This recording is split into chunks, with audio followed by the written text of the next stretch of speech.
உதாரணத்துக்கு ரீட்டைல் சம்பந்தமான வருஷத்துக்கு 10 ஆர்டிக்கல் வருது அப்படின்னு சொன்னால் அந்த 10 ஆர்டிக்கல்லையும் அவங்க குறிப்பிட்டிருக்கிற விஷயம் என்னென்னா future of retail is digital. Forbes மட்டும் இல்லை, இந்தியாவில் இருக்கக்கூடிய டைம்ஸ் ஆஃப் இந்தியாவும் why hybrid retail format are the future of retail in India அப்படின்னு சொல்லி அவங்களும் ஃபிஜிட்டல் ஃபார்மேட்டை சொல்கிறாங்க. அது என்னது ஃபிஜிட்டல் அப்படின்னு சொன்னால் ஃபிசிக்கலாக ஷாப் ப்ளஸ் டிஜிட்டலாகவும் shop. That means offline store, online store, இது ரெண்டு கம்பைன்ட் ஆன அந்த ஃபார்மேட்டுக்கு பேர் தான் ஹைப்ரிட் ஃபார்மேட் அல்லது ஃபிஜிட்டல் ஃபார்மேட் அப்படின்னு சொல்லி இன்றைக்கி இவங்க சொல்கிறாங்க. இந்தியாவில் மட்டும் இல்லை, உலகம் முழுக்க இருக்கக்கூடிய எல்லா நாடுகள்லேயும் இதுதான் சூழல்.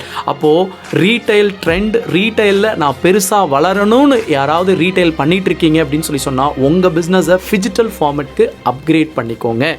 Make your shop available in online as well as in the offline.